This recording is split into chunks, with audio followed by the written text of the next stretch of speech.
जीवन में परमात्मा ने उद्धृत किए हैं वेदों में। और वो यज्ञ जो है 3 बजे से लेकर 5 बजे तक संपूर्ण हो जाता है।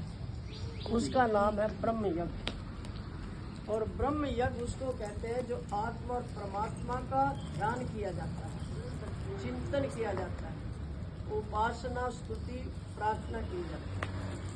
गुरु जी का यज्ञ सन 63 में पाकिस्तान की सरहद पर था। साथी थे 1 महीने का, और सुंदर लेकर गए थे, वो फौज में सर्विस करता था। वहाँ पर पाकिस्तानी जो मुसलमान थे वो भी आए गुरु जी के पास। जिक्र क्या हमने जीवन चरित्र, उन्होंने पूछा था गुरु जी को, बोले अल्लाह खुदा की उपासना से क्या मिलता है? गुरु जी ने कहा हम तुम्हें पूछते हैं अल्लाह खुदा की उपासना से क्या नहीं मिलता है? बोले नहीं, हम तो आपको पूछते हैं, आप सन्यासी हो ना? बोले वो तो तुम्हें दिख ही रहा, सन्यासी तो मैं ही हूँ। बोले फिर भी आप हमें ये बताओ ना, अल्लाह खुदा की उपासना प्रार्थना से हमें क्या प्राप्त होगा? तो गुरु जी ने कहा अल्लाह खुदा की, भगवान की, ईश्वर की, परमात्मा हम कहते हैं, उसकी उपासना से हमें ज्ञान मिलेगा, श्रद्धा मिलेगी, भक्ति मिलेगी, और जो सुख मिलेगा, जो अनंत सुख है, जो कभी नाश नहीं होता, मुक्ति मिलेगी। और कामनाओं की क्या पूर्ति है? कामना तो अनंत है, जो एक पूरी होगी अनेक खड़ी हो जाती है। कामनाएं तो कभी मिटती नहीं है, इच्छाएं कभी पूर्ति नहीं होती। हाँ, एक आधी पूरी हो जाती है, ब्याह नहीं हुआ, ब्याह हो जाएगा, लड़का लड़की नहीं वो हो जाएंगे, और क्या। तो ये तो हो जाती है अपने भाग्य के अनुसार।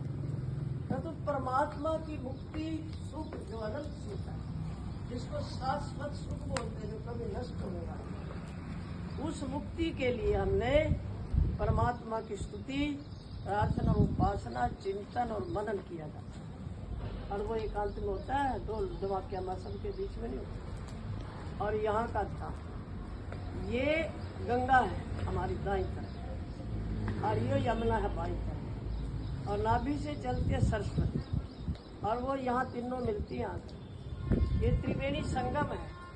एक तो इलाहाबाद में गंगा यमुना ये बाहर का पानी बहता है, उसको भी त्रिवेणी संगम में हमने कोई नदी नाम करे है वहाँ। और यहाँ पर योगी लोग स्नान करते हैं, और वो योगी जो है, जो ज्ञानी है, जो यहाँ स्नान करते हैं, उनकी कोई इच्छा नहीं होती। ना उन्हें जीवन की इच्छा है, ना मरने का चित्त, ना जीने में सुख है और ना मरने में। ना उनको कोई अपना है, ना कोई दुश्मन है, कोई भी इच्छा नहीं रहती उनकी। बस संसार चल रहा है, तो सारी दुनिया खत्म हो जाए, कोई फर्क नहीं पड़ता उसको, चाहे ना मरो तो भी कोई फर्क नहीं। और वो ज्ञानी करोड़ों में एक मिलते हैं।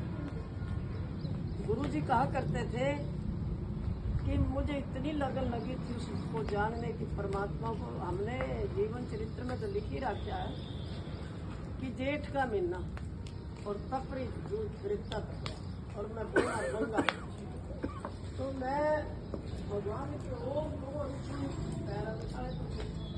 रिश्ता तपया था, और मैं जा रहा हूँ जंगल में अकेला। ये गुरु जी की सुनाई हुई है और हमने जीवन चरित्र में लेख किया है इसका।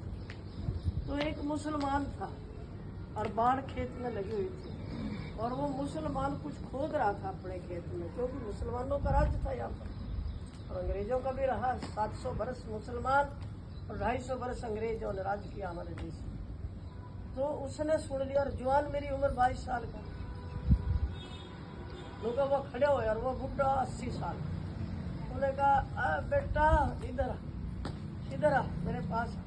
और लोग का भूख प्यास में मैं मरा जाऊँ।